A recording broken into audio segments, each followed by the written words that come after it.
Hello guys, this is my Bless Unleashed Steam stress test review. Now the game is going to have a closed beta test in November and is scheduled to launch in early 2021, so this review is not final. Just thought I'd mention that first of all.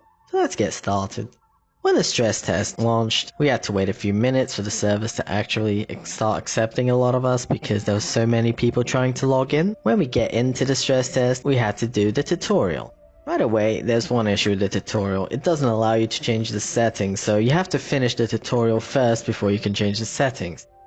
That's my first complaint. You really need to change that. But, as you can imagine, the tutorial ran smooth. The controls felt smooth considering the ping to North America, as I'm a European, and I pretty much got past the tutorial with no complications. You then get sent to an island, where you just have to do a few more missions, and then you get sent to the main continent. Right when I arrived at the main continent, it was crazy. There were so many players that you could barely see the mailbox, so I hope they make the mailbox a bit easier to click on. But overall, there was a lot of players. I'm guessing because there was a lot of Chinese players as well, so it's really hard to guess how many players got into the stress test. But as not everybody got in, it's pretty impressive. As you can see in the video, look at that. That's exactly the feeling you want in an MMO as a new player. See many other like-minded players trying out a game. So yeah, the frames are fine, even though I forgot to put my power settings up on my computer, so I had it on low power mode where I get less frames, and I was still getting pretty playable FPS while fighting a big boss. Moving on, you continue doing your quests. There's lots of players obviously doing stuff, but luckily, even if you attack just once with a little damage, any monster, it completes the quest for you, so there's not really a problem. The bigger bosses, like those world bosses that you kill all around, also just give you loot no matter how much damage you do, so that's pretty nice. Overall, it's a pretty nice design. So as I was really tired, I only really played a few hours of the stress test and I then went to bed because it was pretty late in Europe. So I'm going to just sum up the pros and cons in my opinion for this stress test. Let's start with the pros. For graphics. The graphics look beautiful in my opinion. Some textures are a bit out there and the characters are not as well made, but Bless Online itself has some pretty areas and then some very ugly areas, while overall I'd say Bless Unleashed is superior in that regard. All the areas so far that I walked in look good. The performance between Bless Unleashed and Bless Online is night and day really. Performance was the major issue with Bless Online actually, so considering they got that out of the way, Bless Unleashed stands a better chance by default. It's controller friendly. Now this could be a pro as it can be a con, but to me it's a pro. A game being controller friendly is really good because when you just want to sit back and relax on your couch or on your gaming chair, there's no better feeling than just grabbing a gamer controller and playing your game. The controller feel is pretty good, it's seamless. You could just be playing on your keyboard and suddenly grab your control and it will just seamlessly transition between them. The classes.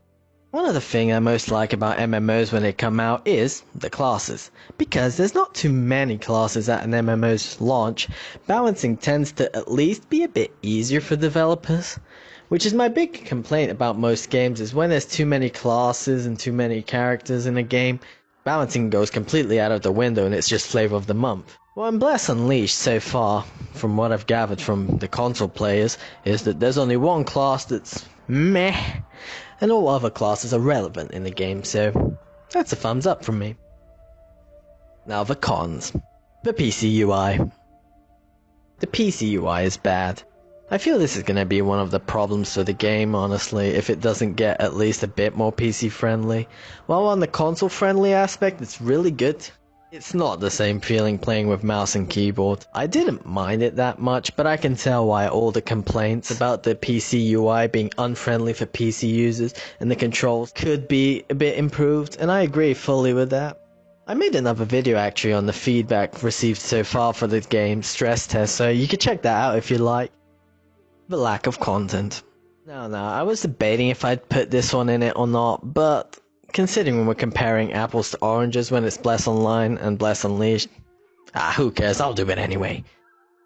The game naturally has less content than Bless Online had. You can tame mounts in Bless Unleashed, but you can't tame pets yet. There's no pets yet, which is one of the coolest things that Bless Online had in my opinion. This one's pretty easy to fix with time, so I don't really think the developers will fail in that regard. but I might as well point it out that the game is not as complete as Bless Online, so don't expect it to be if you're going to try it out when the CBT comes. There's not much to talk about as the game came out around a year ago on the Xbox and it's now releasing on the PlayStation 4. So yeah, with the CBT coming in November, there will be much more opinions by then, formed by myself and many others online, so don't worry, there'll be plenty still to read. I personally think the game will live and die by the CBT in November. If it's a bit more PC friendly, I'm sure it will gather enough attention. There should be more news this month, so just keep your eyes out on Discord, Reddit, YouTube, whatever source you get your news from. Have a good one, guys. Peace.